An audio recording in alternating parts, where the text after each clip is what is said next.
Welcome to the Cherrywood podcast with me, Rachel Burridge. And the handsome and delightful Simon Burridge, which is me. Okay. That's all right. Jennie Lichfield, anything else? You could say one of your businesses, one of your many businesses if you want. Jennie Lichfield, Circle of Life Ceremonies. That's cool. Perfect. There we go. It's weird, like we're so used to having clapperboards and stuff, but the amount of people that go, oh, what do I do with it? It's really strange. There we are then. Jennie, nice to have you over. Thank you for inviting me. No problem at all. First time we're using these mics, so we're going to be... This is a new setup. Yeah. Exciting times. And I'm the only one that knows if they work because I'm the only one with the headphones on, so perfect. So we'll just have a chat, and if it isn't, you'll have to give us a sign. It's all right, we've got the backup mics, which should get us over it. Right, Jennie, we've got that sign there. And it falls off every time. That's a part of our thing. Why? I don't know. We want you to give us a rough idea from now how long you think it'll last before it falls off. What with having no previous experience Exactly. at all, Exactly. I'm going to estimate 3.5 minutes. 3.5. You never know. She has no confidence in our sign. No. 3.5 is not a bad shout. Not a bad shout.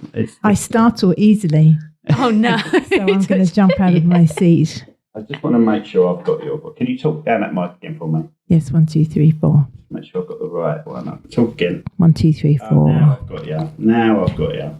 Okay. Perfect. That's better. Okay. Right, okay. Tell us about yourself.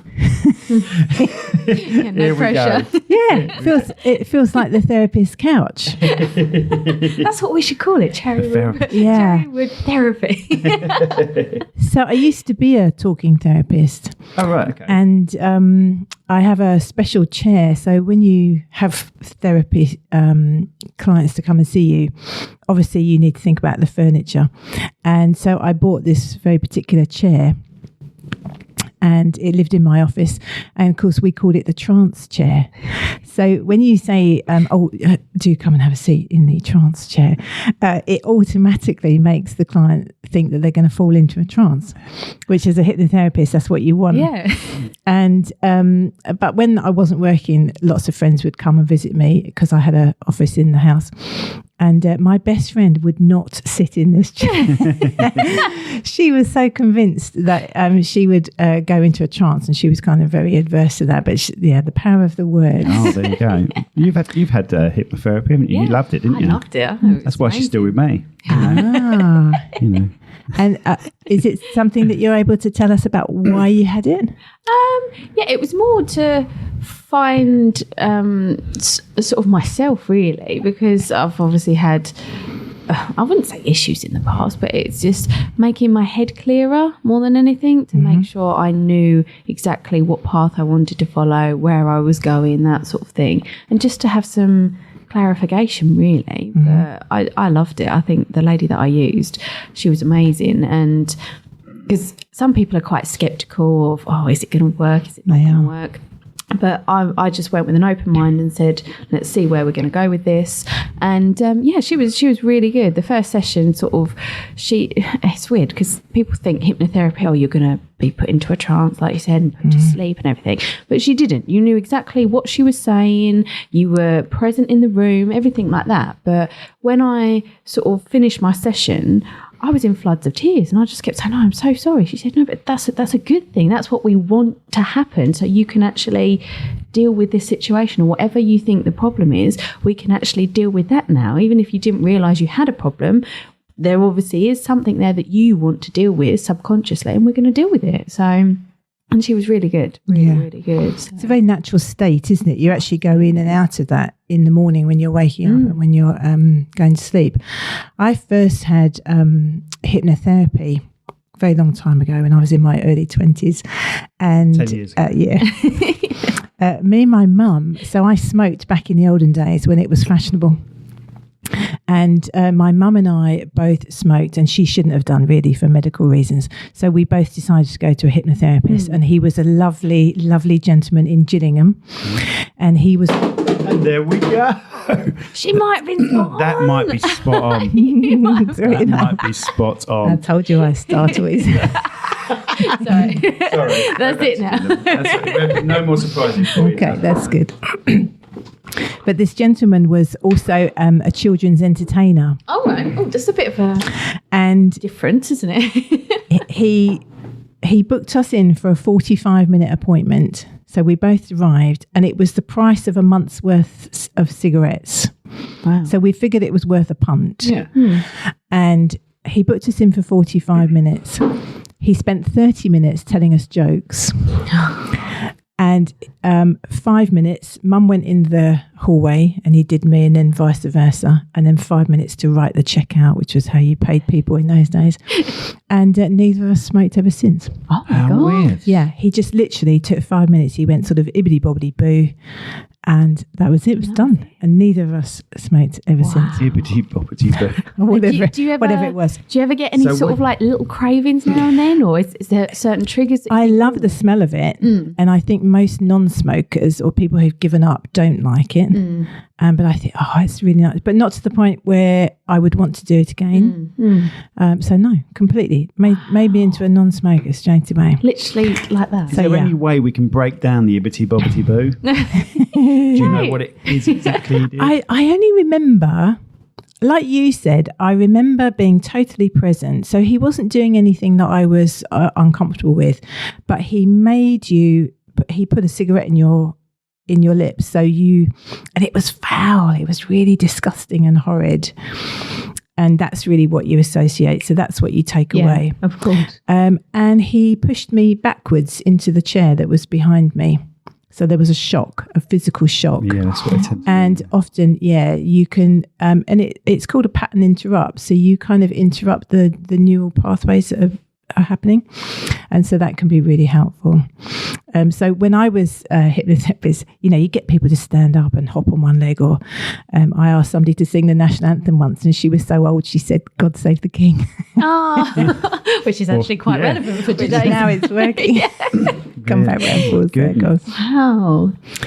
So that was my experience of hypnotherapy when I was very young. And obviously that sort of shaped probably why I wanted to incorporate that later on in my life. Because I know they do, sometimes they obviously do, like you said, like the shock therapy to it, but they do some smells, don't they? If you're sort of like, if it's something that you're eating, like let's say chocolate, for example, and you say, I don't want to be addicted to chocolate or whatever, you're then they're taking you and putting almost a bad taste or a bad smell in your mouth. So when you put that chocolate in your mouth, you're almost physically sick with it and saying, I can't do it. So then again, so it's all about shock and smell and taste and everything like that as well. Yeah. I used to do, so I got into the fitness world probably in the mid 2000s, about 2006. And so part of that, I would do a lot of weight loss boot camps and things like that, and to help people lose weight. So I think probably, so you can stop people from eating something, like it takes a couple of minutes, literally. It's really easy to do. And so I would get, a room full of 20 women. And I think Watsits was the funniest one. Somebody just really ate too many Watsits. That person needs to speak to our daughter. Very She specific. hates it, doesn't she? She hates Watsits. If our little boy is chasing around the house with Watsits or is eating Watsits, she's nearly physically sick because she hates the texture on her fingers and stuff like that. Okay. So, sorry, carry on. So, well, you want to hook that into something that she doesn't want to eat. That's very true. So you kind of put the two together. Yeah. So, and it's helpful if you can use it to your advantage. So if she was overindulging in chocolate or something that was unhealthy for her, you could use that as a mechanism. So you can use mechanisms like that to help you. So the same way that we would use touch. So when my children were little, they're in their 20s now. So when my children were little, I would pat my son on the shoulder, say, "Oh, you're a good lad. You've done well today. Pat, pat, pat." And, how did you get on at school? "Oh, I did well, teacher." "Oh, well done, son. Pat, pat, pat." So you kind of pat on the shoulder over and over again. So every time you're building in that positive. Yeah.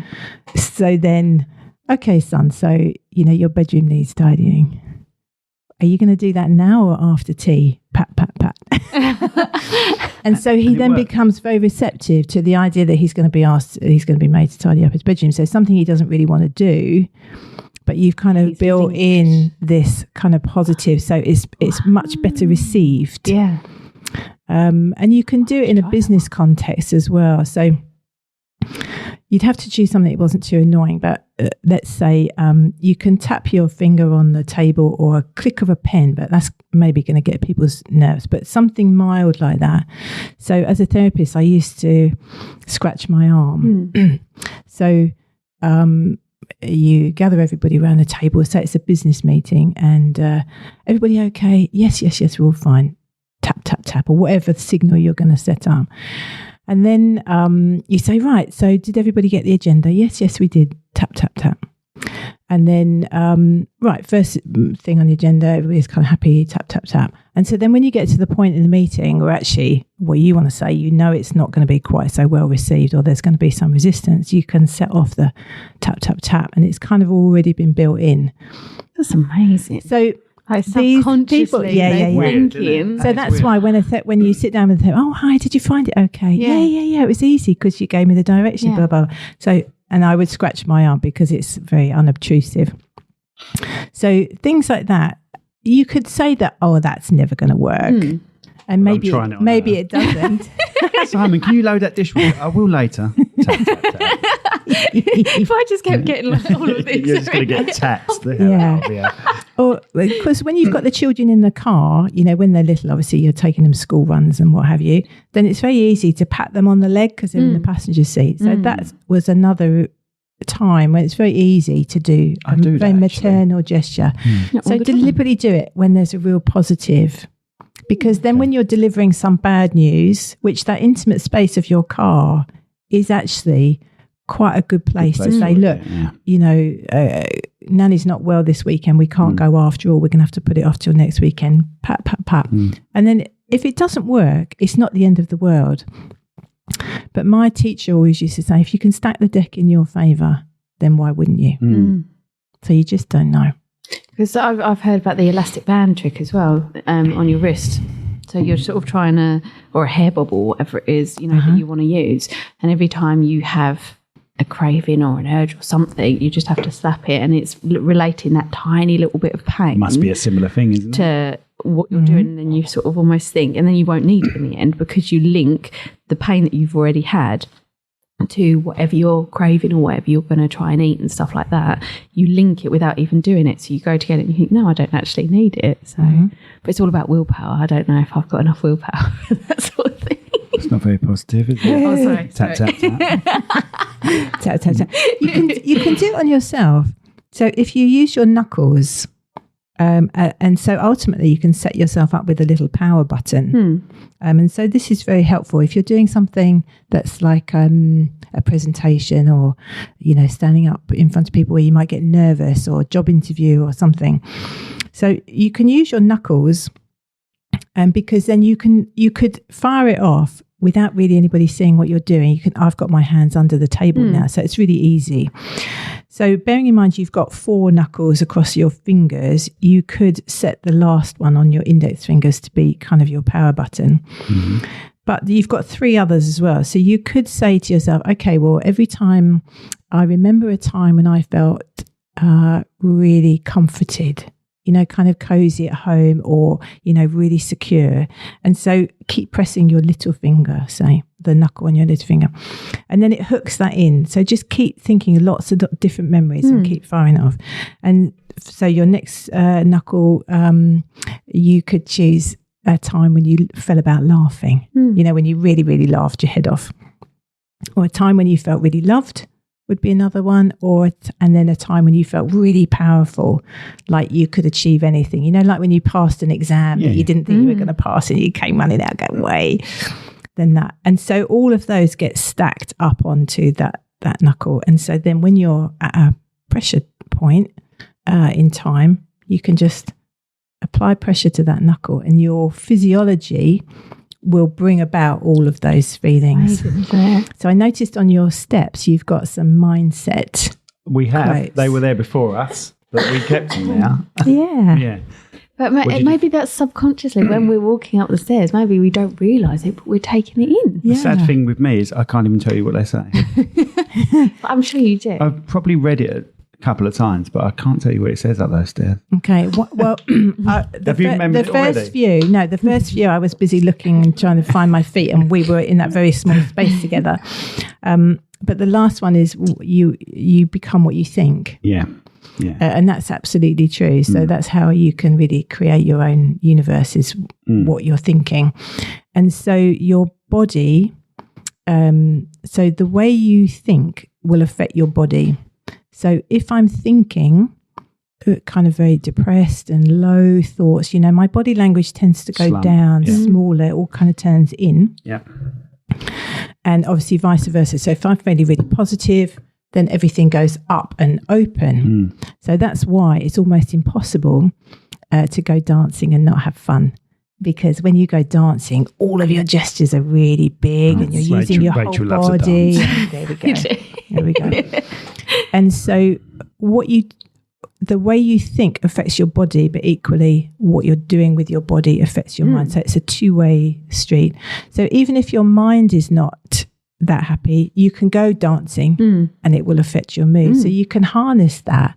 So that mindset that you've got on your stairs is really appropriate, because you can deliberately harness that naturally occurring process. Which is what the gym does as well, isn't it? It is, exactly, because you're using your whole body. Yeah. And it's so good for depression, mental health and everything like that. Have you found that in your gym work, that it's helped your mindset? It does, but it's still like walking through lava or walking through treacle trying to get there. Once you're in there and you've done it, it's good. Okay. Yeah, it's still that step. Mindset. Or if I have to miss a day or miss 2 days just because I just actually can't get there, due to being too busy, then the longer I leave it, the harder it is to get there. Okay. Which is weird, isn't it? Does it come back to that willpower then, do you think? Oh, yeah. Yeah, definitely. Yeah, I can talk myself out of it quite easily. Okay. I think But I do enjoy it when I'm there. Yeah, that's the thing. When we actually go to the gym and you're physically in the building, you think, I'm here now. I am going to do my work. And it is. I mean, we used to do, 40 minutes, and now we're up to, we've done like an hour and a half before, where we're sort of like, I didn't realise the time. We were just carrying on doing all the different equipment and doing the different bits that we need to do. We aim for 4 days a week, don't we? Yeah. Which is good. Yeah. Yeah, but it's like you said, it's getting there and you think, I've just got to put the washing on. I've just got to do this. I've just got to do that. But when you've got to sort of completely think, no, I'm going to the gym. And when you have that in your mind and you say, no, I'm going to the gym, then that's it. You go to the gym. I get days where I just can't lift or move what I could do days before. But now I've just accepted it. It's going to be one of those days, and I just drop the weights down a bit lower and carry on. And then I feel better. Before, I was getting annoyed with the fact that I couldn't do what I was doing. So then I've put a negative thought on the gym.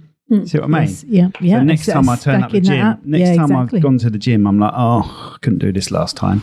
But it just sometimes depends what you've eaten, what time of day it is. Indeed. I work nights, so it could be anything. But if you're doing, now I just tell myself it's one of them days.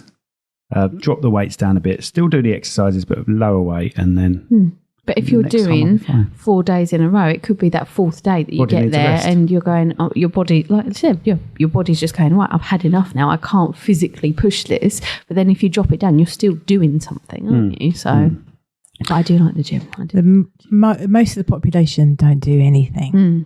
So, your street ed, we were talking on the way over just about kind of longevity and how one reaches an age where actually it's about not necessarily always smashing your personal best, but it's about living a life that I'm going to be able to carry on for as long as possible. And but we try and encourage that in the kids as well, don't we? Because we don't want them. Today's society, everyone is on their phone, or you see so many people walking around that don't actually look up. They look constantly down at their phone. So we try and encourage the kids to do, both of them do dancing, both of them do cricket. The little one does football. So we try and get them to do as much physical activity as possible. And we loved going on bike rides in the summer and stuff like that as well. So it is. Our 13-year-old would go to the gym.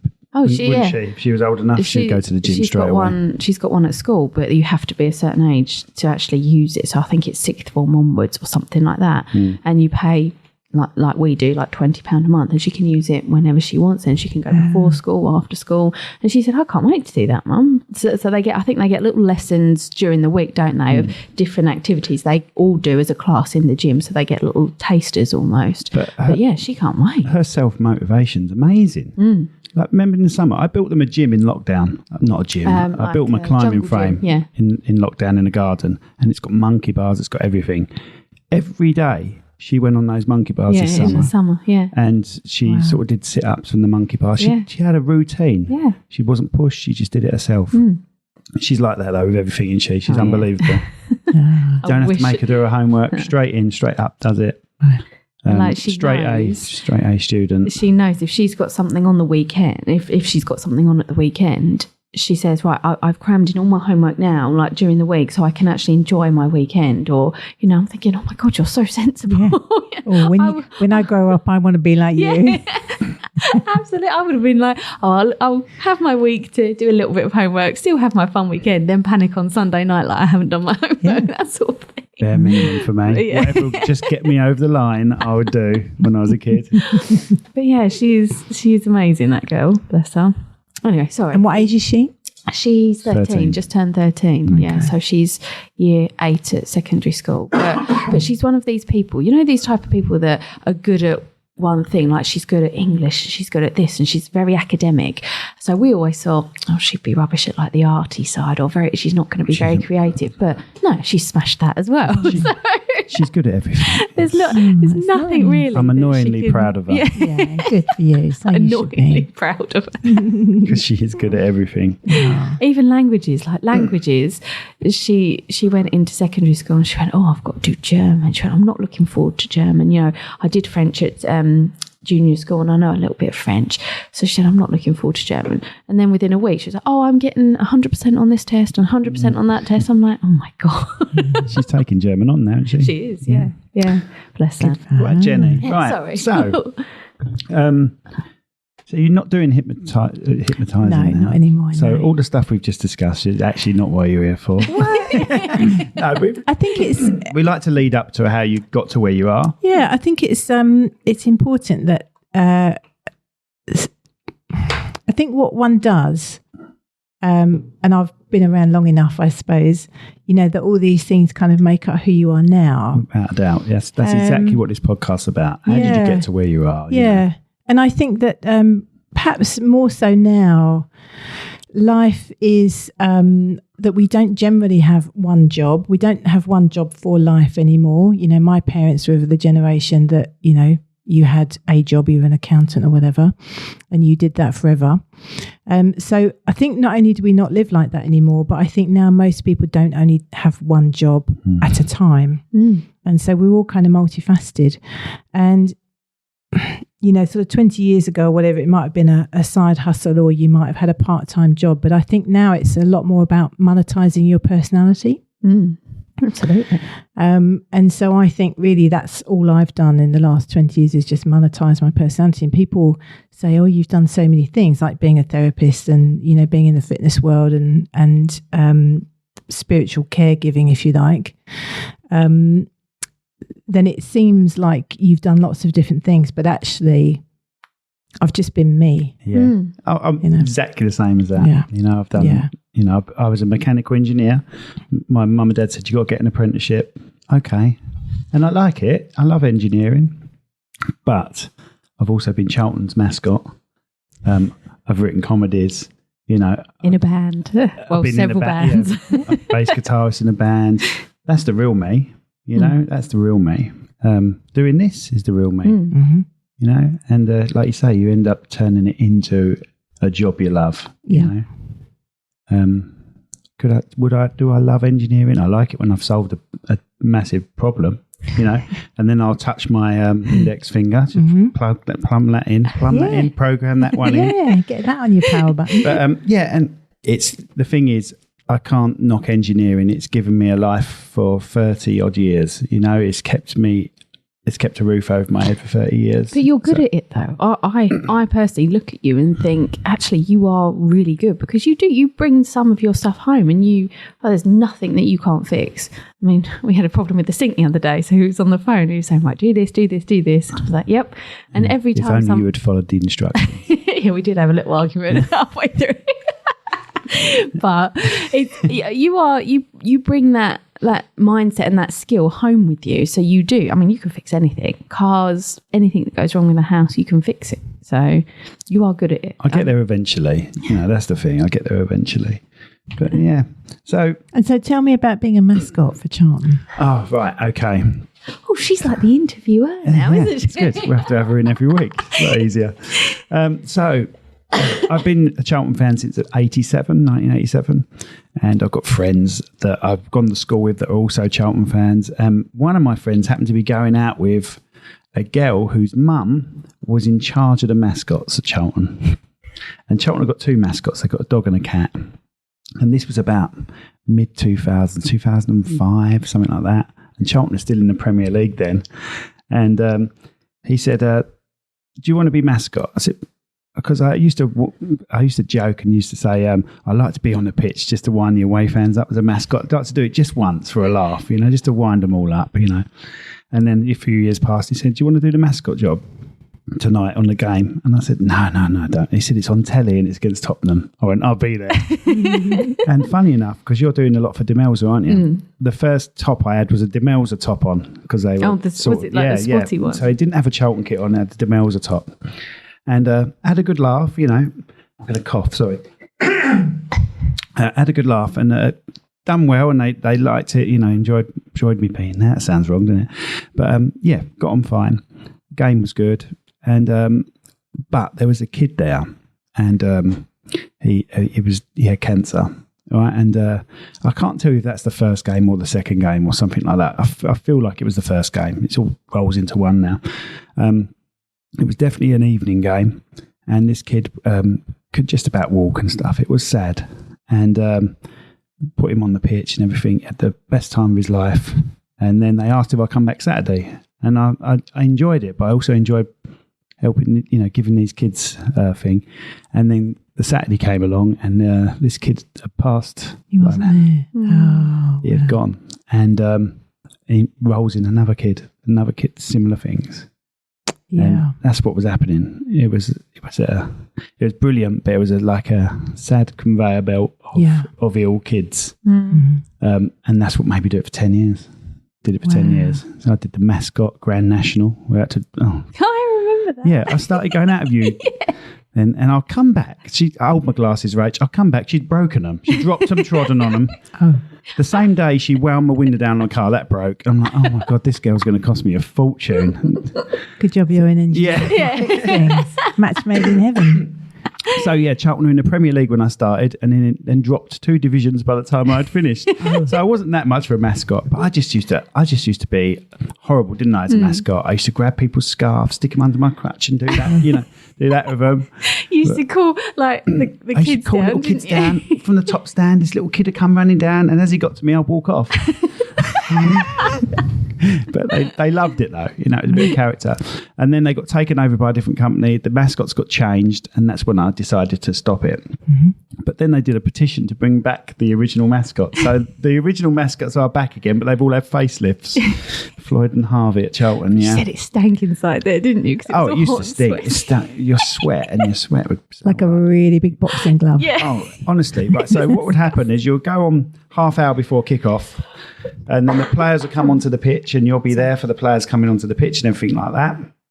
And then think about what's happened. Oh, bear with me. Hopefully these mics are working, because my mic has just fallen down the top of my backup one. Well, I know mine's working. I can hear it. Anyway, then you'll get undressed, watch the game, and then 10 minutes before half time, get back in it. But this stuff was wringing wet. It stunk of piss. Why? I don't know. I think your sweat naturally would smell of it, I assume. Oh, this is gross. So you'll get back in this. Was there anybody else wearing the costume in between? Very rarely. So it was just you. Yeah. Well, we know the problem now then. Well, they told me to use it like a wetsuit. So no, I didn't. No. But yeah, so there was a girl cat. Oh, there was a girl cat. I was the dog, and there was a cat, and it was a girl. And I was called Floyd, and the cat was called Harvey. And they're still going now, these two things. But I used to beat up the cat for a laugh in front of everyone. And then one day I'd do it, and she loved it. This girl, Sarah. No, she didn't. She loved it. You used to pick her up, put her on your shoulder. I'd pick her up, put her on my shoulder and everything. But then one day I was doing it, and I was just about to body slam her, but not in a bad way. And she's like, I'm pregnant. And you're like, oh yeah, I forgot. And I'd pick her up, you know. And they used to have this guy, funny enough, they used to have this cigarette turn up once a season. To kick the habit, I think it was called. Kick the habit. We used to beat the crap out of this cigarette. Oh. It was so funny. Oh, because he would have been really skinny as well. Yeah. But they wanted us to beat this cigarette up because it was about kicking the habit, and we used to beat this bloke up so bad. No, we had a good laugh. So is this like therapy for you, like anger therapy? This is how you got it all. It would have been a perverse therapy for the cigarette guy. Yeah. People pay good money for that. It was really weird, right? Because I would go and say hello to the same fans every game. There'd be a number of fans around the grounds, and I'd always say hello, have a quick chat with them. And then I would see them outside the ground, and I'd go up to them and go, hello. And they're like, who the bleeding hell is this guy? And it wasn't until I explained who I was, you know, and they were like, oh, hello, you know. But yeah, I'll do it forgetting I had the mask on. And I would smile in photos. That's what I was going to say. Smiling photos all the time. Smiling photos. But then saying that, when we do photo setup, and you know, you have like the bride and the bridesmaids, and they want, if they've got the dressing gowns on, they want the pictures of the back of their dressing gowns. They all turn around and face away from the camera. And I say to them, you're still smiling though, aren't you? And they go, yeah, we are. Why are we smiling? I said, you could stick your tongue out for all I care. I can't actually see your faces. They go, yeah, we are actually smiling now. So it's really weird because you just assume in a photo that you have to smile. But Trigger. Very strange. Yeah, so that's me, really. Yeah. So at one point I was engineering, Cherrywood Productions, bass guitaring and mascotting. Wow. The payment for the mascot, I get the game for nothing. You know, sometimes you didn't want to see the game at Cholton, but no, it's good. It was a good laugh. And our son was a mascot last year. Oh, I love that. And was he? They recognised me and they said, "Would you like to come back and do that?" I said, "Only if you're desperate. Call me if you're desperate." That's that's the only thing. It did take up a lot of your weekends. Yeah. If we had weddings booked, obviously we couldn't do that. But it was literally every Saturday having to go up to Cholton. If you didn't want to watch, you'd have to watch like the first half of the game and come out anyway. And then if you couldn't watch all of it, you'd have to then leave. And so it was quite time consuming. But obviously, if that's your team that you want to go and see, then that's fine. But there'd be times that I would go there, do the mascot, and go home. I'm like, what's the point of this? Yeah, it was good. Well, there can't be many people who can say that they've done that. Yeah, I've met some people. I've met some famous people like Ronaldo and Beckham, and I've met them all, really, when there's Cheltenham's in the Premier League. Yeah, so that was a good thing. Yeah. What did you do with, is it Ronaldo? He was doing they came out the tunnel and he was doing Keep Me Up. He's in the tunnel and he only had a small space around him, and he was young, Man United, so he was like early 20s, and he only had a small space around him. He was doing his Keep Me Up, and he sort of looked over at me while doing it and winked at me. I had my head off. I had my head off. I didn't have my head on. And I then lunged forward as if I was going to get the ball off of him. And he sort of panicked, and it all dropped and everything, and then we just had a laugh. It was just a funny moment. Jose Mourinho, I met him, and Chris Kamara. I've seen rows in a tunnel. Oh, I could tell you about some rows in a tunnel. Yeah, it's good. You see a bit behind the scenes stuff. Yeah, but you do, yeah. You'd be surprised. Alan Pardew, love Alan Pardew. He's a manager at Cholton, and he used to call out an opposing player nearly every half time. What you staring at, you mug? Oh, really? Stuff. Yeah, brilliant. He was. Brilliant. Used to have a bit of drama at lunchtime, half time. I mean. So yeah.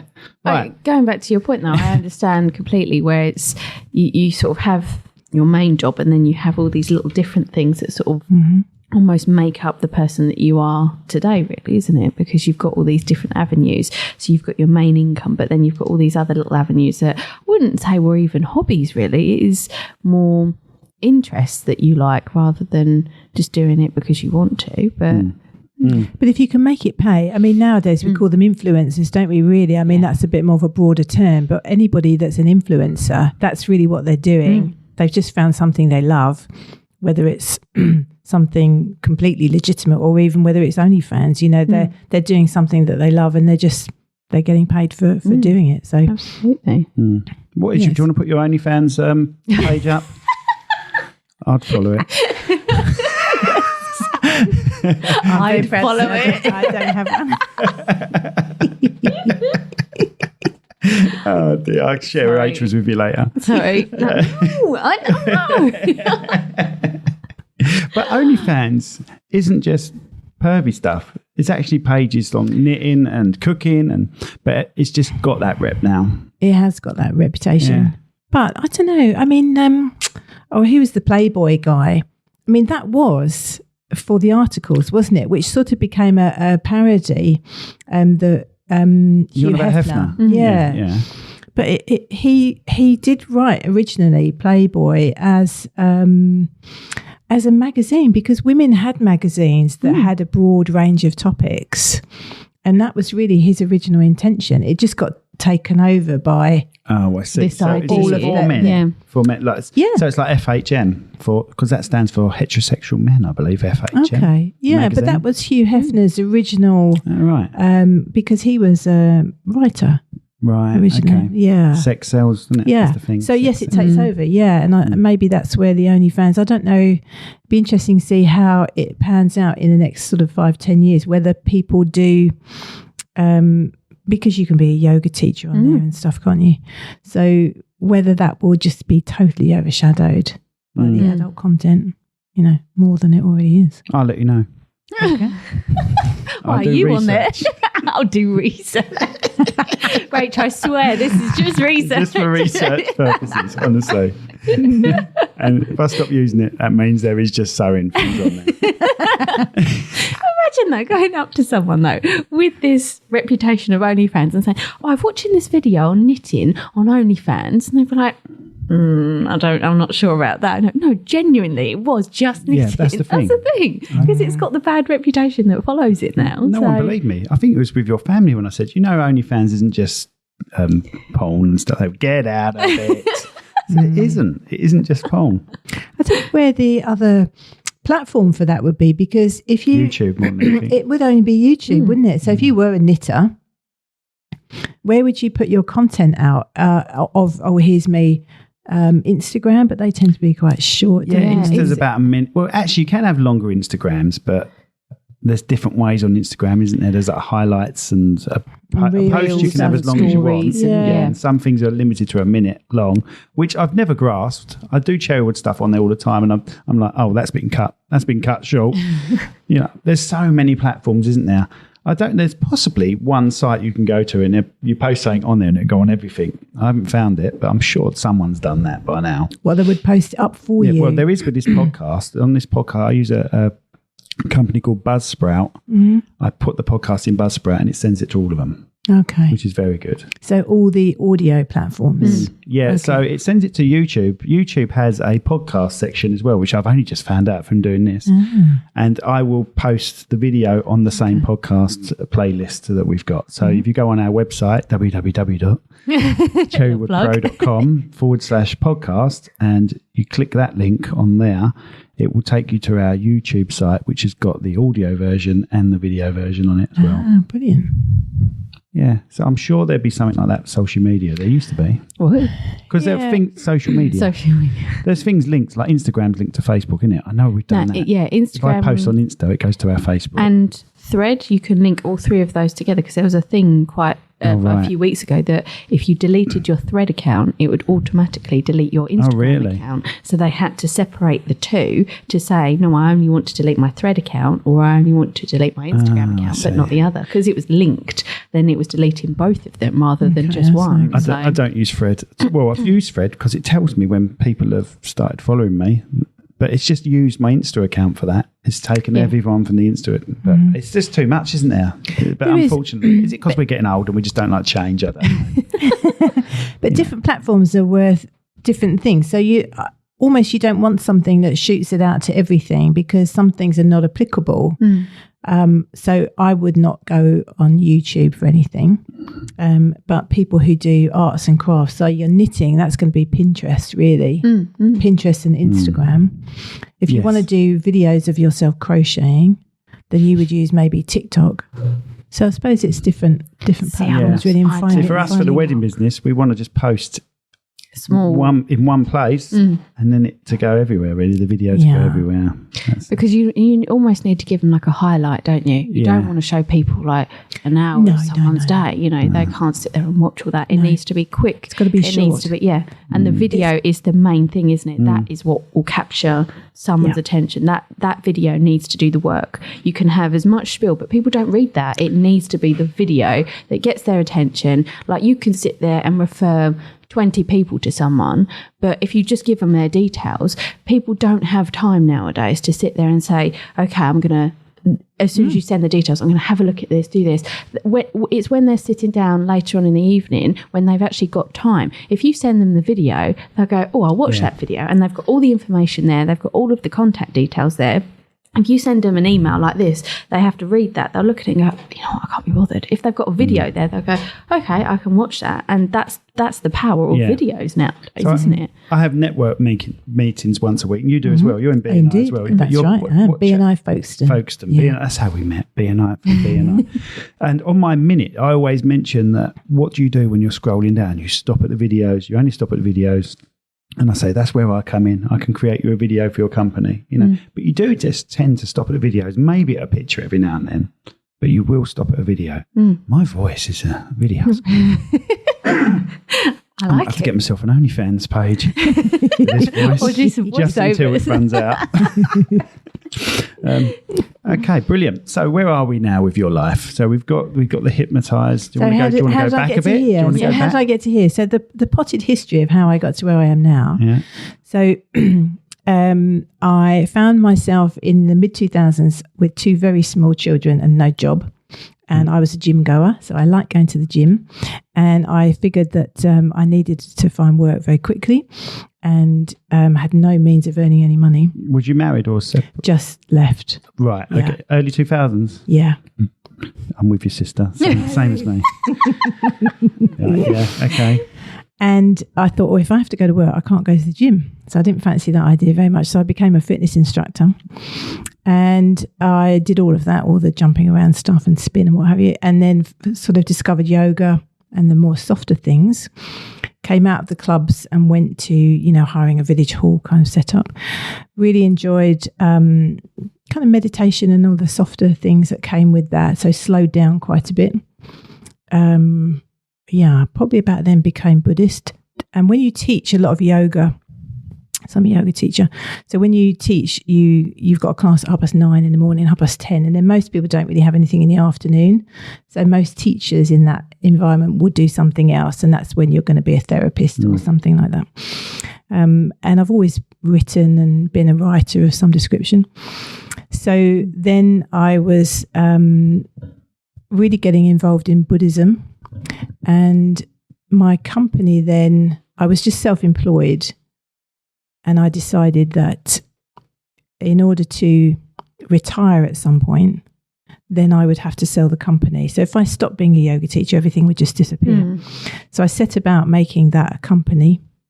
So I built it up. So we had 10 teachers, thousands of students. This was in Ashford. Wow. In Kent. And I was then working as a Buddhist chaplain in the prison service. So I was kind of almost training to be a nun. So I would spend a lot of time with monks and in monasteries. And so then I was a chaplain. So I would teach the boys Tai Chi and stuff. And I was trained by the Shaolin monks for Tai Chi.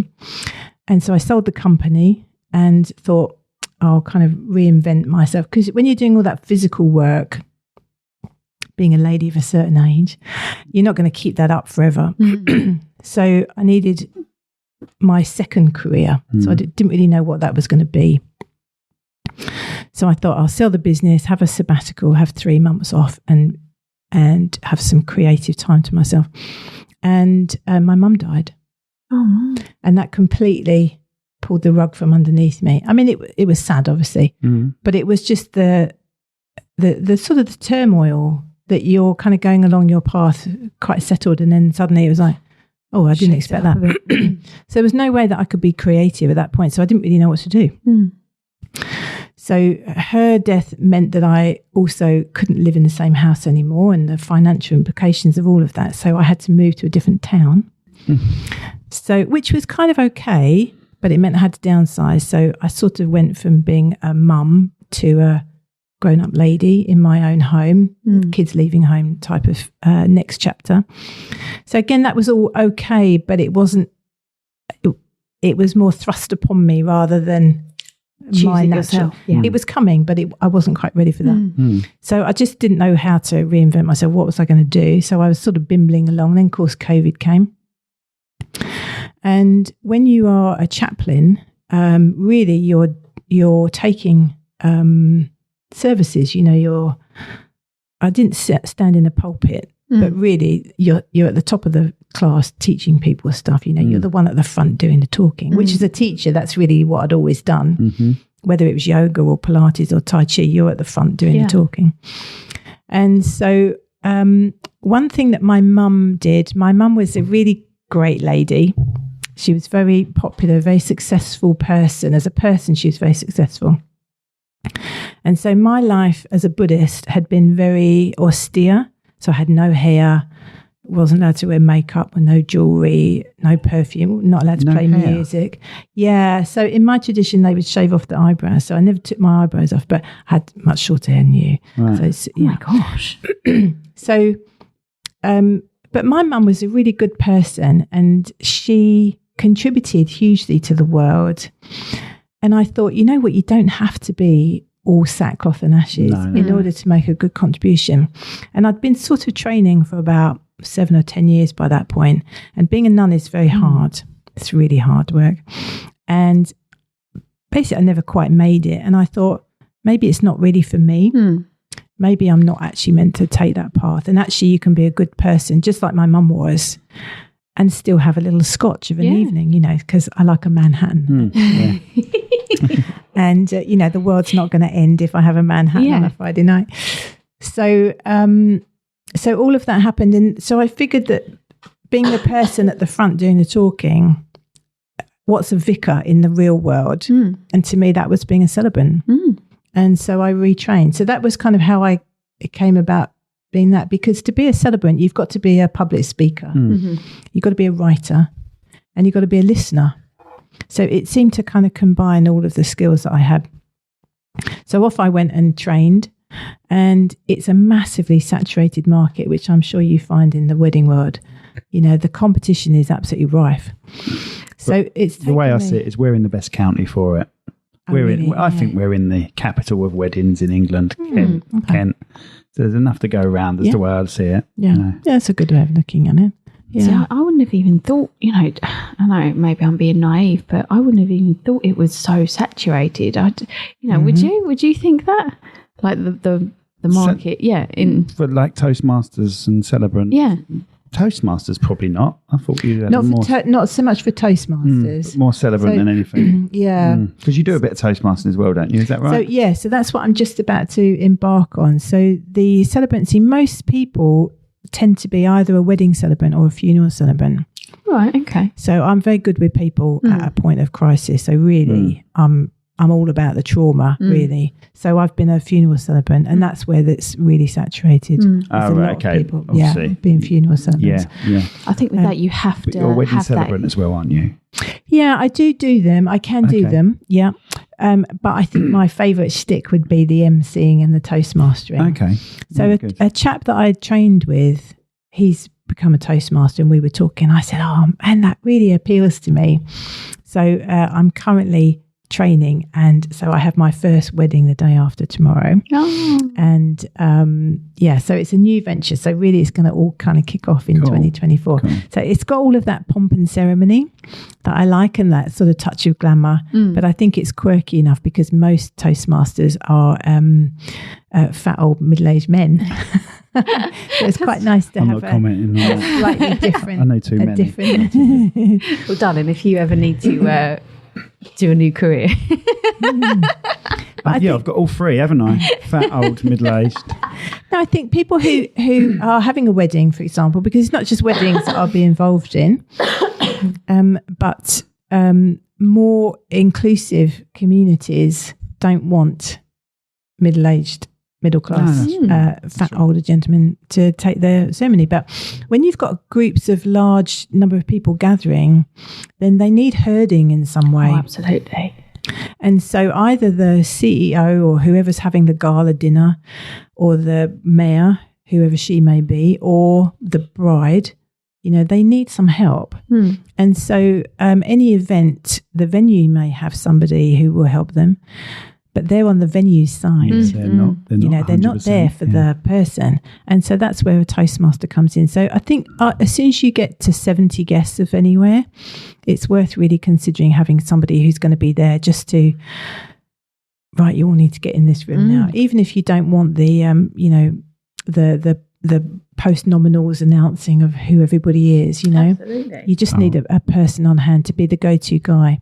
And the red coat is what helps people because they think, if the mother-in-law, her buttonhole goes missing or whatever, and she can't find or locate or identify a member of staff at the hotel, then she's going to be able to see you in your red jacket and think, okay, well, that's somebody who's in charge. I can tell that from what they're wearing. I'll go and ask them. And that's really what you're there for. 100%. We love it. We love having a Toastmaster because we can give them the photo list. Exactly. They can call up the next people for the photos. It's ideal.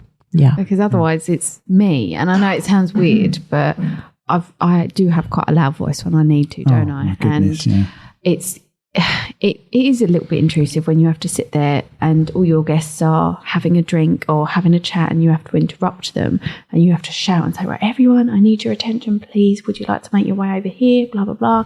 And you always get so-and-so's in the loo. So mum's gone missing, blah, blah, blah. And you're thinking, okay, I've got a limited amount of time between you finishing your wedding ceremony to your wedding breakfast. You've given me a list of 100 odd photos that you would like me to take, and I have to do that in a space of an hour and a half or something like that. So it is quite stressful, but when obviously there is a Toastmaster there, you can literally hand them the list and it's like they're sort of... It's a conveyor belt. Basically. So while you're sorting out one shot, the next shot comes in. And you're concentrating on the actual shot and you've already got the next one lined up, and it's perfect because even though that would take 2 or 3 minutes to go and get these people and go and get them in the shot, those 2 or 3 minutes... Times it by 10, it's 30 minutes. Exactly. Yeah. But I think when you are trying to get those people into position, if there's some degree of reluctance on their part that they don't really want to be doing that right now because they're having a nice time and chatting, it's much harder for you to be the authoritarian or to be the bad guy. Whereas I think a Toastmaster, I can actually afford to be the bad guy and 100%. Look, here she comes, shouting and hollering. I don't like her very much, she's like a school teacher. Well, okay, I can be that. Whereas you've almost got to still be the nice person because you want them to recommend you. Whereas I think it's a slightly different feel. You've got to be quite authoritarian and firm and not be afraid to say, well, we need you now, so you're going to have to move. You're going to have to let us know how you get on in 2 days' time. Yes, I can't wait. So have you got have you written up anything for the bride and groom at the end when you sign off for the day or end of the speeches? Do you have to write that or do you get given that? Are you allowed to personalise it? I think everyone has their own, don't they? Yeah, I haven't got anything prepared. So today, the rest of today and tomorrow is when I need to really... I mean, I've got a lot of my notes, obviously. But I mean, they're having a celebrant. So this is... I think we might have to deal with this because this is for a charity. Oh, right, okay. So it's a little bit unusual in terms of weddings and expectations and what's actually going to happen. So no, they're just going to have the regular cutting of the cake and the bouquet toss and then first dance, and then that's it. Yeah, perfect. Brilliant.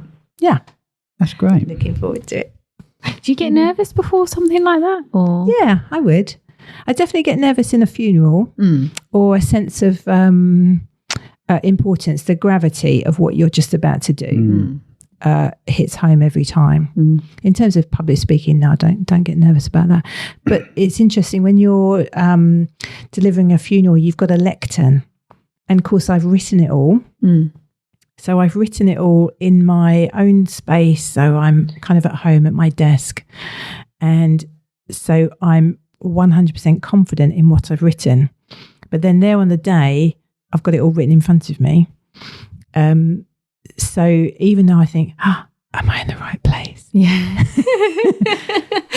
Is this the person who's in the box? You know, you get those kind of things, but you're just really confident in actually it all took place at home when I was totally in control. So you just know that you've done it correctly. I have really random things. Like I know I've put my bag in the car with all my camera stuff in, but I could be driving down the motorway and I'm like, have I actually put my camera stuff in? Check it. I'm like, oh my God. And then I have a split second of, did I leave it at home? Even though I know it's in the back of the car, but it's that split second of, oh my God, what would I do? What would I do? And it's that sheer panic. But then you have to sort of think, you put it in the car. You know you've put it in the car, and almost reassure yourself that this is okay, that sort of thing. So. Those things, I don't put them in the boot for that very reason. So my script, and I give the family like a memorial little box, a little keepsake box, which has got their script and some other things that I make for them.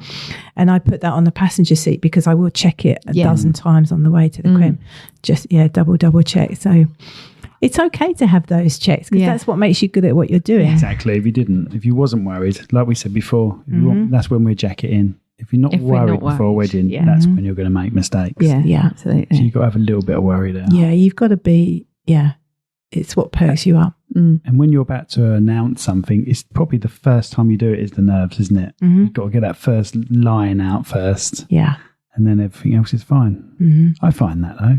So do you, like when you have your information in front of you, is there certain things that do you use? Because I know if I read something out loud, I highlight bits that I know that I have to say, sort of like important bits that I know that I have to say, I highlight in pink, or, you know, things that aren't as important, but if I need to get to it, I highlight in blue. Is there any sort of things like that you do to make sure you get certain bits out, or?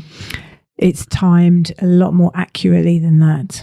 So I can't read it ad hoc. Right. So it's not bullet points or this is the most important aspect from this paragraph. I have to read every word out of that whole paragraph. So with a funeral, it is timed.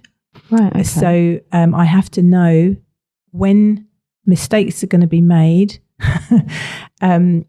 In terms of, it's usually the coming in. Right. So if the arrival can be so late that it puts you back. So if I'm nervous about the amount of content that we've got to get through, then I will have pre-printed my script that will have big chunks that are in a different colour that I could completely skip out if I need to. Oh, right, okay. It's very hard to deliver a script and edit it at the same time whilst you're talking. It is possible, but it's much easier if you've done all of that editing. So I remember one service, I asked the funeral director to... you always say, if you can get there a bit earlier, it's really helpful because we've got a lot to get through. And we managed to get in 5 minutes early, which in a funeral is quite a long time. And so all the mourners were coming in, and this one lady who was on a frame was taking her time. And she just stopped in the middle of the aisle and she couldn't decide how to sort of make her way into the pew, which was totally understandable. But she completely backlogged because everybody just respectfully stood there and waited for her to take her time. And there wasn't time for that. You've got to be a little bit more robust and just not push past her. There was room, but you just need to just keep going and you will find your seats and she will figure it out. But she used up all of my 5 minutes and I really needed them. And so you can be paddling quite crazy underneath. So there will be big bits in my script and it will say, you've got 7 minutes from here. If you're not here by 2:43, you're running over.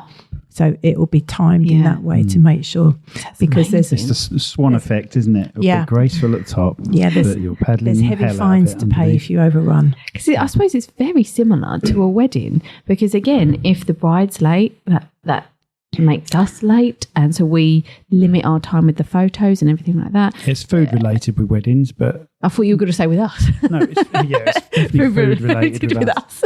But with funerals, it's funeral related. There's another funeral coming in. You know, you won't usually get 2 weddings. You get 2 weddings at one venue, but you never get one use exactly the same stuff. You know, they split the venue, don't they? We've had registrars and celebrants have to go to another one, haven't we? Oh, so definitely. they're the ones that are on the time scale. Archbishop's Palace in in Maidstone. Yeah. Obviously, that's a bit of a conveyor belt just for ceremonies. So you've got to get you in, have your ceremony and out, because it's like a registry office, isn't it? A glorified registry office. It is, yeah. So yeah, but it's that if, like you were saying, if one part of it is delayed, then the rest of it is going to be delayed. And again, that limits our time. So we sort of think we've got, So half what do hour. you do? Do you have to cut elements out, or do you just run over and keep all of the elements in? It depends. If the venue allow us to go over, we do sometimes. If not, we'll just say to the bride and groom, we've done this. The rest of them we're going to have to do when we have time, when you're available after the first dance or after the speeches or however it's set up. And we have to try and say to them that you've given us this list, you want these photos, please bear with us. But sometimes we ask the venue and they're quite good, aren't they? It all depends on if they've got a receiving line. Yeah, I said that right, didn't I? You said receding usually, don't you? Receding line. But it's if they've got a receiving line, if they're, coming in all like the bridesmaids and then the mums and then everyone else is coming in, or if the guests are just going in and they're just going in, like the bride and groom are just going in as well. So it all depends really on what the wedding breakfast setup is, isn't it? And what time the of year food. it is. Yeah, because as we well. can go back and do the bride and groom by themselves in the later summer. on. Yeah. After we've eaten. There's always a nice gap between speeches and first dance. Yeah. Speeches cutting the cake. There's at least an hour or two there, which we can go back and address. But in the winter, we haven't got the light for that sometimes. But, I can't have one wedding stand out where we really had trouble getting the photos done, can you? No. Not that we've done. I mean, we've had a few where, like one recently that I think you were filming, weren't you? And because it is very tiring for bride and groom. I mean, I know when we got married, my jaw was aching. By the time I'd actually sat down, you're just smiling so much, and you just want to sit there and you just want to sit there and go, oh God, my face is actually hurting. So we get that, don't we? And we have to say to bride and grooms, just take 5 minutes and don't smile. Just have 5 minutes, because otherwise you'll go in and you constantly just be smiling and aching. So who took your wedding photography? Graham Scott, I think you asked, yeah. And I had a guy called David Finley that filmed out. So we have Dave come and we help each other out, basically. So he came and filmed it and I edited it eventually. Yeah, eventually. Yeah. But with ours, you sort of... Where? You drifted off, by the way. You went on to smiling and you never really got to the point that you were trying to get to. I can't remember what my point was now. Yeah. See, that's what I have to put up with. But you said to my... I think you were saying about there's a wedding I had when I was filming. Oh, yeah. And I think it was near the winter, and the photographer, because I wasn't the photographer, I think you were just filming. And in the end, she just went, no, I don't want any photos. Yeah. And we have to say to them, look, you do realise you have no photo. You've got your group photos, but you don't have any photos of just you and your husband. When you get back and you look at your album, you're going to have 1 or 2 photos when you should have hundreds to pick from, that sort of thing. So 80% of the time, our script on what photos we've been asked to take will be altered by the bride and groom, where they can't be bothered to do it any longer. Without a doubt. They've had enough. So that would do. So now. prior to it, they're happy for umpteen gazillion, but then on the day they realise how exhausting you get some photographers saying, "I'm only ever doing 6 group photos." Yeah, we're not like that. We do whatever you want. You're paying for a service. Yeah, you're paying for a service, and some of them go, that's it. You've only got 6. You've only got 10 group photos, and all the rest are going to be just photos of the day, and the couple and the bride and groom and all that.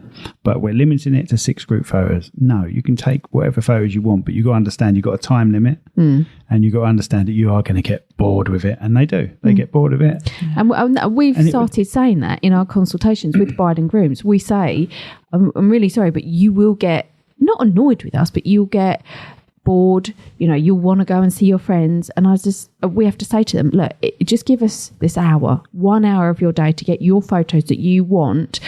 But any other time, go and see your friends. First dance, we're not there after first dance. You can party all you want, that sort of thing. We just have to say to them, don't we? We've got 1 hour of your time in that day out of the 24 hours that you're there to get married and have all your reception and everything. We have 1 hour. Just give us that 1 hour to get all your photos that you want, and then we'll leave you alone. And some can't do it. Some don't. After a while, they're like, we've honestly had enough now. But that's fine. If you had enough, you had enough. And we worry that they're going to come back. We didn't get all these photos that you promised, but we never really get a comeback, do we? Okay, yeah. But then they know that they stopped short. They wanted to stop short. So, but then you get the complete opposite. We've had a few brides that they're just like, yeah, sure, yeah, I'll have another. Yeah, sure, we'll have this. Yeah, can I have Auntie Jack and Uncle Bob? And absolutely, because they haven't seen these people for 10 years. Yes. That's the thing. They're having their photos taken. The bride and groom are taken away, and they're glancing over at people that they've not seen for 10 years. They really want to chat to. Mm-hmm. So they're torn between having their photos done and having a good old chat. And in this, while they're torn, they're all getting slightly drunk, gradually drinking a bit more, So you can understand where they're coming from, but they have to understand, and they do usually understand that we can only do what they want us to do. At the end of the day, if they want to stop, you can't put it on us afterwards, and they don't really. No. The time of the day is working very differently to your time, though, isn't it? Their day is passing really fast. Really fast. That's our selling point they're for the living video. their hour much quicker than you are, yeah. That is our selling point for the video. There were times years ago that I would go to, I would offer to film someone's wedding for nothing, knowing, and if they didn't want the video, they wouldn't get the video and they still wouldn't have to pay. But if they wanted the video, then they'd have to pay, because I could guarantee that 99% of those couples would want the video eventually. Even if they didn't really want their day filmed, after their wedding, they'll want it. Don't remember a thing, do you, on your wedding? It flies by so quickly. It just goes so quick. So, yeah. I've done that as a selling point before. Yes, I can imagine. So you were a photographer before? Yes. Were you? Yeah, okay. I did my degree in photography and media arts. Right. And then we met and just went from there really with the business, didn't we? Because you already had the foundation of Cherrywood set up, didn't you? Yeah. Met her. I didn't go for her looks because she hasn't got much look-wise. Just went for her skill, really. Don't worry, he'll go home. He does this all the time, and then he goes, I'm really sorry, mate. I'm really sorry, mate. Don't hurt me. Don't believe a word of it. Don't believe a word of it. Right, so what would, obviously it's hard for me to say this because it's going to sound pretty morbid, but what would your ideal client be?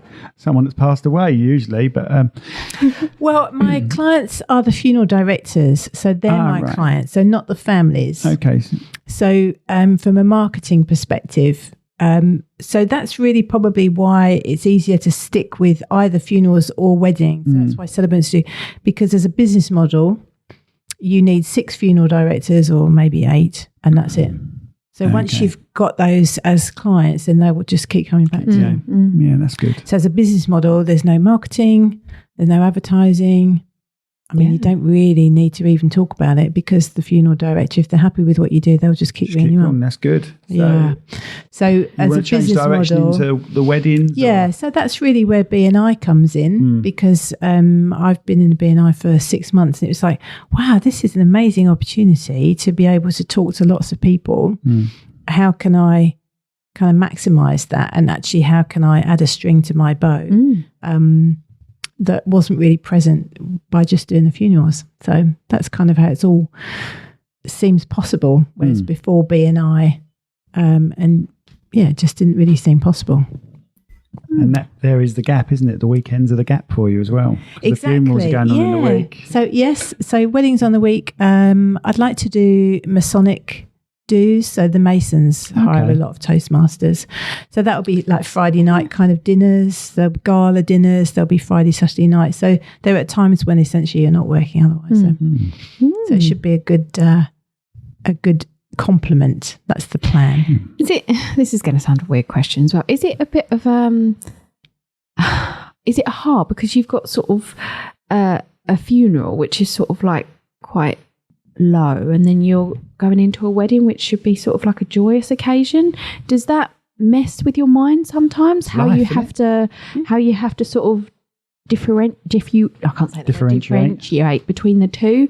Like if you've got a funeral one day and then you've got a wedding the next, how you've got to sort of be somber and then sort of go up into a high again. Do you find that hard? Or I don't think it's hard, because I'm not making myself any different. Okay. Because if you're warm in your delivery, then you're warm whether you're talking about somebody who's passed away or you're warm talking about people who are in love with one another. So I think I am essentially always the same. However, when you're taking a funeral for, I did twin babies recently. So that's tough. Yeah, so absolutely. I cannot pretend that I don't sit at my desk. I tend to write really early in the morning. I'll write at 5 o'clock in the morning. So little low lamp on in my dressing gown, tapping away at the keyboard. So I can be at my desk in the dark at 6 o'clock in the morning crying, because I'm, last week I buried a 22-year-old boy who's the same age as my son. So yeah, there's some really tough things. Yeah. But all of that sort of empathy or understanding of, or even just trying to think about what that family must be going through, then that all goes on in the privacy of my own home, in my very comfortable kind of safe space. So I suppose you would have to be awful to not be touched by it. Absolutely. So yes, you are touched by it. But when you are standing there talking, it's like, oh, this is the same job. Yeah. So it is exactly the same job. So because you feel like you're at work. I'm at work when I'm standing there, and it is exactly the same job. So your voice and your delivery is essentially the same, because you are being you, and it's just kind of coming out. But the words you're going to use are slightly different. Yeah. So have you ever sort of like you said earlier, when you do cry, it's hard not to take those, especially like you said with the twin babies, it's hard not to bring that home, isn't it? It's sort of, and again, like the 22-year-old, you relate it to people in your family. So that again, you sort of almost bring it home, which sometimes you don't want to. You sort of have to think, I need to leave it in the office. Yeah. Have you got a method for sort of detaching yourself from it? I think awareness of that is a possible pitfall helps. So I took a service for a young girl in the summer. She was 27 and had died very unexpectedly. And so there was 300 people there. Wow. And so as an introvert, it's energetically very draining, because you are holding all of that space. And so very often when you've got a lot to say about somebody, then you have what we call a double slot. So they'll book the crematorium space twice. Oh, right. So you've got double the length. Yeah. And you need that when you've got that number of people, because they take a long time to come in and exit and stuff. So that service was an hour easy. So you're holding 300 people for an hour. So that's really tiring. So I don't feel that I've ever kind of wanted to burst into tears at the time. I have been terribly moved to the point where you think you've really got to hold it together, because the next of kin is as close to me as you are now. Absolutely. They're right next to you. And so, their grief can be, palpable. But you're a professional, so you don't generally get affected by that. But the energy that it takes to do it is tiring. Yeah. And so when I did the young girls, I'd be blubbering wreck, wouldn't I? Well, you cry at some daddy-daughter dances and stuff. Speeches. I could be filming a speech and you'll look over at me, wouldn't you? And I just, at certain points, like the dad stands up and says, this is my baby. He puts himself in that situation. I can see him at the corner of my eye. I'd be like, me wiping the tears. Trying to look upwards, so I stop. And I was thinking, oh God, he's off again. He's off, yeah. But you put yourself in that situation, don't you? You sort of think, if that was me and my daughter was getting married, I would say this. And there's certain triggers that obviously that happens, and you sort of think, oh, that's my baby. And then you start crying. Yeah. But going back to the exhaustion, I mean, we are exhausted by the end of it, aren't we? Because everyone sort of sits there and says, oh, it's just one day. But it's not for us. They think it's one day. And yes, we turn up for one day, but it's the preparation beforehand. It's the 3 to 4 weeks after editing. But on the actual day, we're there from about 10:30ish in normal sort of standard wedding, 10 to 10:30, all the way through to first dance, which could be 9 o'clock at night. So by the time we get home, we're like, oh my God, we're absolutely exhausted. And most of the time we are on our feet doing that as well, aren't we? Yeah, not running around. Comfortable shoes. That's where I get the shoulder issues from, holding the camera out, you know? Yeah. So, it can be tiring, but it's weird, isn't it? Because we're just before the ceremony, and from before the ceremony to after the speeches, we're like, can't do this any longer. This is too tiring. And then the speeches happen. You've got that 2-hour gap, and you've just got the first dance and a few other little bits. And we're like, I could do this forever. But that bit beforehand, you're fickle. The bit beforehand is so stressful because you get one chance. That's the problem. It's not like filming a show. You can do as many takes as you want. You get one chance of this stuff, and I think that's where all the stress is. And like we were saying, I think we mentioned this when we did our podcast together.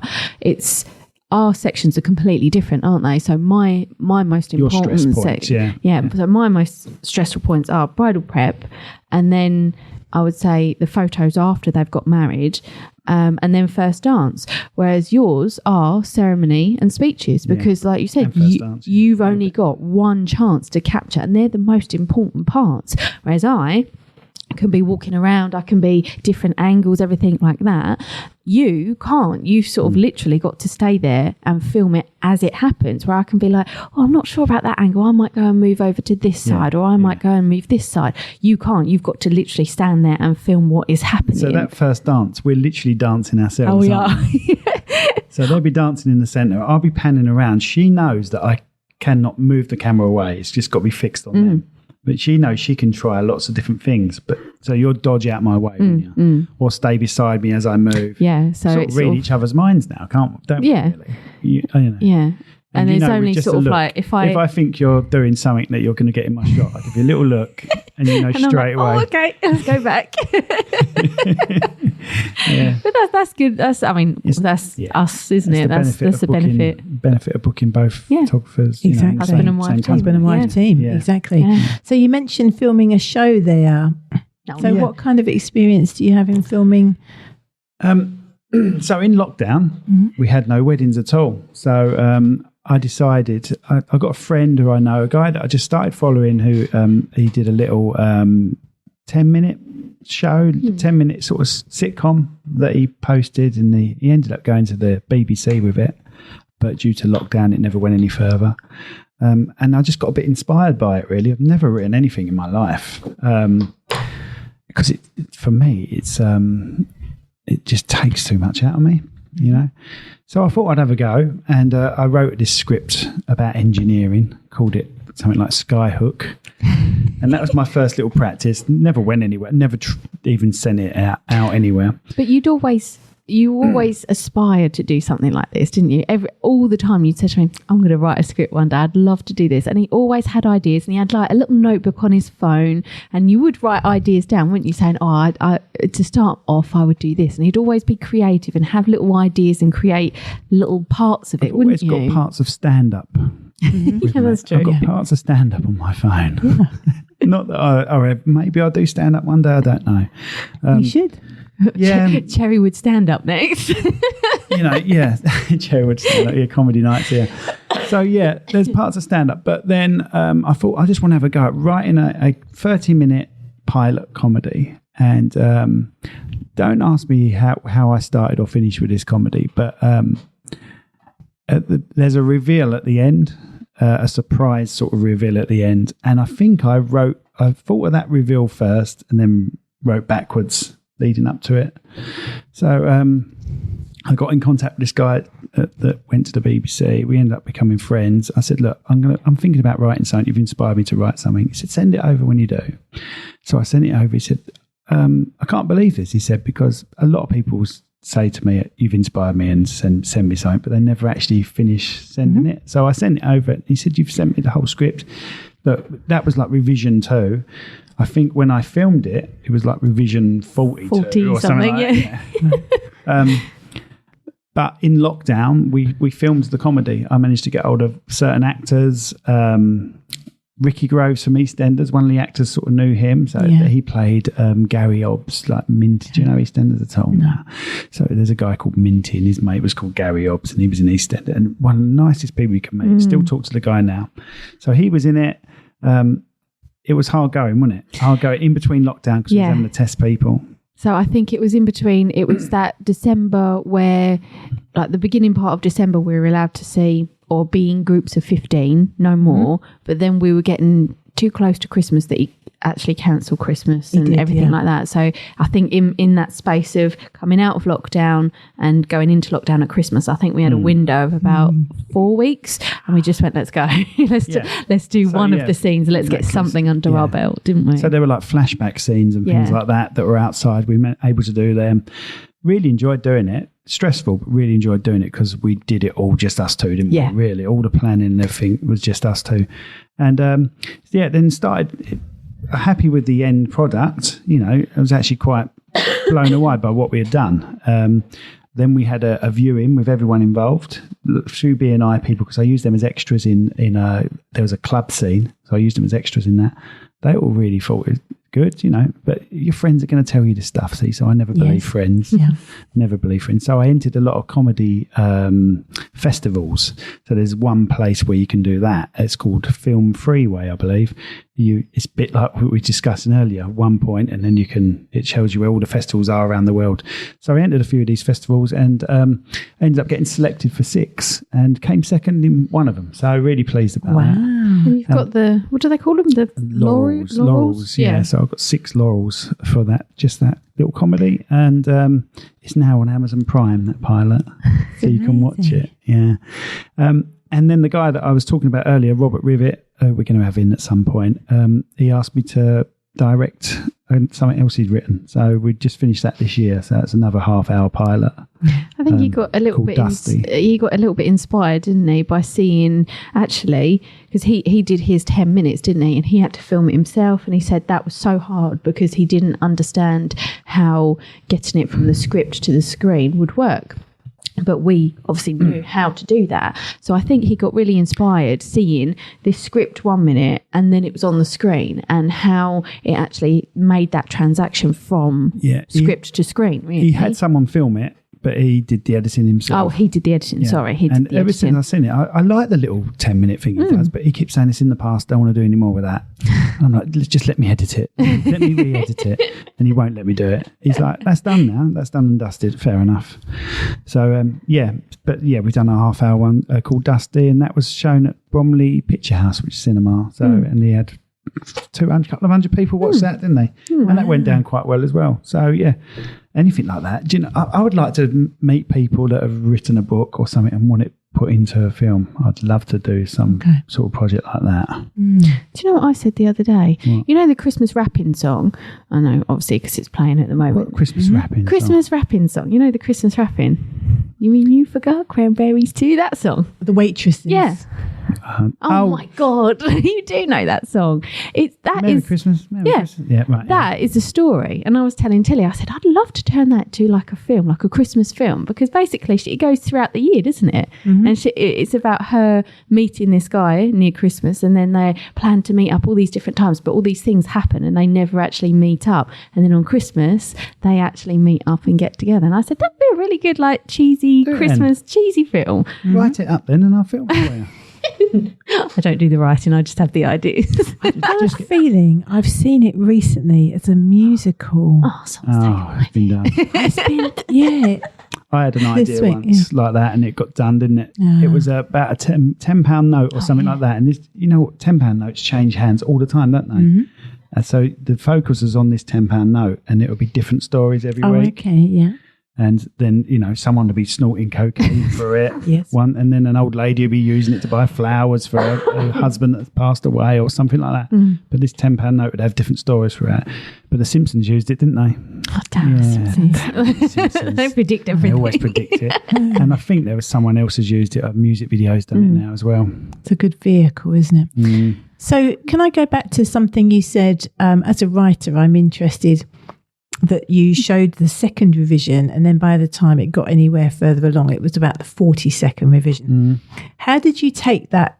Because I would take it as a real criticism, and I think, yeah, but I can't rewrite it 40 times because this is what I've written and that's as good as I can make it. No, how did you handle that? No, I handled it quite well, actually. I'm my own worst critic anyway. So if someone's only got to say, I'm not sure about that, and I agree with you. Yeah, I don't like it either. So I think it originally started. That's just having no courage in your convictions. I probably rushed a section, or I was never 100% sure how to start it. Like I said, I knew how I wanted it to end, but I was never 100% sure how to start it. Okay. And so the original start was a date. The main character was on a date, a blind date, and you got to know his character that way. And it ended with him being at a kid's birthday party. Okay. Because he's a ventriloquist. He's at a kid's birthday party, and one of the kids is horrible in it. And he then sings him a song which has got the worst swear word in it ever. Country boy. but he cuts that short a couple of times, and then the kids sing it as well as a reply. But just as the kids go to say it, it cuts to music and the titles come up. Do you see what I mean? Mm-hmm. And that's how it started. So it gave people an idea exactly what this comedy was going to be a bit like. So if you didn't like that, don't watch. It wasn't even a C-bomb, was it? In a way, but it is a C-bomb, and it wasn't any more in there. No. I tell you what, one thing I found that as I was writing different chapters, I was putting some F words in here and there. And I was like, yeah, that's fine. But when you combine those chapters and then you film it, you realise that it's like Tourette's. There's just far too many in 30 minutes. And so there was a lot of editing just to get out some F. There's too many, it's far too many. But when you break it down, you break a scene down and write a scene, it seemed all right. Yeah, there's enough F's in that scene, but when you put 40 scenes together, it's just too much, far too much. So I learned a lot from it. Because I think, like you said, the start of it originally was a date, then it changed into a job interview, then it changed into something else, didn't it? So you remember that? You remember the job interview and everything? Yeah, I remember all of these different things. And you sort of went, no, I don't like that. No, I don't like that. And then you think, I could do it better. So yeah, I think it was good for you to have those as almost drafts, because then the final one you looked at it and thought, this is what I now want to produce on screen. This is how I'll look at it and think, this is exactly what I want to do. So I think it was quite good for you that way. Yeah, it wasn't a bad first go. I know that. No, it sounds amazing first go. Yeah, it was good. It's called the TAB theory. TAB theory. Little plug. TAB based on the Coke. Do you remember the clear Coke called TAB? Yes. Based on that. So two children, one wants to be a ventriloquist, one wants to be a scientist, and the scientist gets inspired by this tab being clear, and he wants to invent invisibility because it tastes like Coke, but it doesn't look like Coke. Okay. So he got inspired by tab, a very, very vague sort of thing. It could be changed. It doesn't matter. That's what it was about. I forgot where I was going with this. Most of those revisions are you just trying to get to the point more, cutting it short, because you can overwrite and you just need to get to the point. They usually say a minute a page, so you've got to get a script down to 30 pages roughly. Well, going back to the one that you've recently just filmed, that was, I think when you'd actually put it all together, that was something like 48 minutes long, but they say for a pilot it should be under 30, so then you have to go back to the drawing board and cut all of this stuff out. You've got to be brutal. You've got to get rid of stuff that really doesn't help the story. Funny, but doesn't help the story go along, stuff like that. Yeah. Which Robert understood when we were cutting it. We had some not heated discussions, but there was things that I think should be cut, things he thinks shouldn't be cut. There's a really funny scene in his one, but in my opinion, it's really funny. It is really good, and I love it. And it's standalone. It'll be a nice little thing by itself, but it doesn't help the story along. But I understand why he wanted to keep it in. Anyway, we got it down to 30 minutes. But the thing with Robert is he got all the actors to do it for nothing. So when it came to that premiere, there was no way I was going to cut anyone. So the premiere is actually 48 minutes long, 46 minutes long. But we went on stage after that, didn't we? Had a chat with everyone listening and said, eventually it'll be cut down to 30 minutes and some of the scenes would just have to be lost. But that's the way it is. That's why, 30 years on from certain films, you see these deleted scenes. Yes. That you think, oh, I wish they kept that in. That's a wicked scene. Yeah. But you just got the time, you just got to make a decision. But even now in your head, you watch the tab theory and say, oh, I would change that. I would change. He's a nightmare. He sits there and he rewrites it. Even now that he's done and dusted, he even rewrites it again now, don't you? I paid on Amazon. I paid for Rocky 4 because Sylvester Stallone re-edited it. He re-edited it, and I also watched a film of him re-editing it. And why did I do that back then? And he's like, why did I do this? This scene's far better. If I went back to all the tab theory stuff that I've got, which is hundreds of gigabytes. I'd have so much there that I've not used, and I'm like, why didn't I use this one? You could change the whole story. You could drive yourself nuts doing it. You could drive yourself. Yes. I still change my wedding speech. We've been married to 12, 13 years. I still go back and go, oh, I should have done this. Really? Yeah. Yeah. Okay, all right. That's a bit weird. Yeah. 17 minutes long, my wedding speech, wasn't it? Yeah. 17 minutes. Yeah. 17 minutes. And I breezed over the nice bits about it. Only because I would have broke down a lot. And he did say that to me afterwards. He said, look, I tried, I cried, I couldn't. I'm really sorry. Yeah. But yeah, I knew. And I think you even sent me I sent you the full list. And I even said, look, on my speech, I have to keep things funny because if I don't, I'll just be in bits. Yeah. So, hopefully you understood. But then when I film all these other weddings and they're all really nice to the bride. and you go, oh, and God. all I've done is she looks beautiful. Thank you. I love you so much. So I did all the nice stuff, but no detail. And I'd regret that a little bit. No, I don't. It's funny, but I you don't need to announce it to the world because I know, right? You know how much I love you. Right, is there anything else you want to talk about, Jenny? Have we captured everything? Is there any websites, any email addresses that I can have personally? No, I'm joking. That you would like to tell the world? So my my website is weddingsandfuneralsinkent.co.uk. So that's how people can find me. And all my contact details are on there. Perfect. Nice. One thing I've asked you about this before. We've had a one-to-one meeting before. Is your tattoos? Can you tell us a little bit more about your tattoos? Oh yes, I've got them on my hands. I've got them on my feet.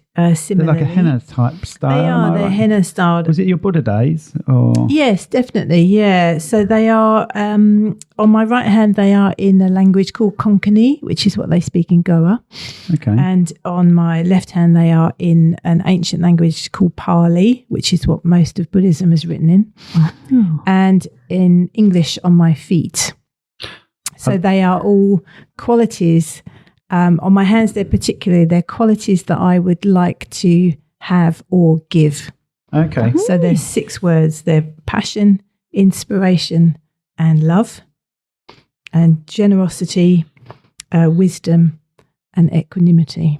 Wow. Right, brilliant. That's so cool. Because, people get tattoos nowadays for anything, don't they? But to actually have them mean something, that's so much nicer than just having a, tattoo here. I knew a guy that had a barcode on the back of his neck. And it was for Budweiser. But what if they change it and it's now Sugar Puffs or something like that? It's the barcode for Sugar Puffs. Yeah. Budweiser. We had a guy at work who'd tattooed his eyeballs once before. And I remember sort of really kind of staring at him a lot. And I said, can I just ask you, what have you done to your eyes? And he said, oh, yeah, I tattooed them. So he'd done them himself. Oh, my God. How'd you do that? How'd you tattoo? Did he numb it first? Or? No. How can you numb it? Yeah, just straight in I've had with my needle. eyeballs numbed before. So it's permanent. So just the whites of his eyes were dark. So it made him look terribly aggressive, which was the whole point. Yeah. Well, that's what they're... Very demonising. For criminals and face tattoos, that's what it's all about, isn't it? Gangs and... gangs and clubs, yeah. That's what it's all about, looking... Mm-hmm. Oh, imagine doing that, though. But yeah, your eyeballs. Yeah. Don't really have many of those. Imagine it must feel like jelly, surely. Oh. I've never seen mine. They're so slitty.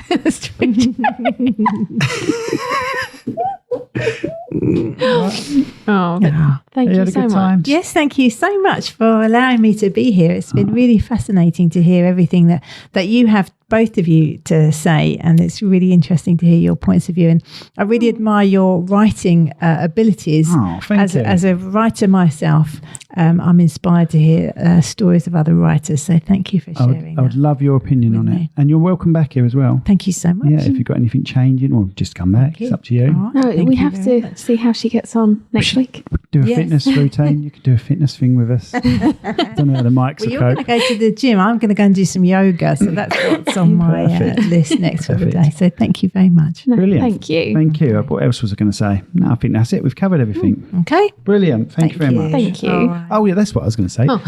When I sensible when it's someone I don't know. Yeah. That's what I was going to say. Was that him on his best behaviour? Definitely was, because I could tell some of the stuff that you were saying. I thought, no, don't say it. And I looked over and you were like, no, I'm not going to say it. I'm not going to be rude. So for all you bride and grooms out there, you know that I can adapt to different environments. Is that the school teacher in me coming out? Making me feel a little bit. It's my imperious nature.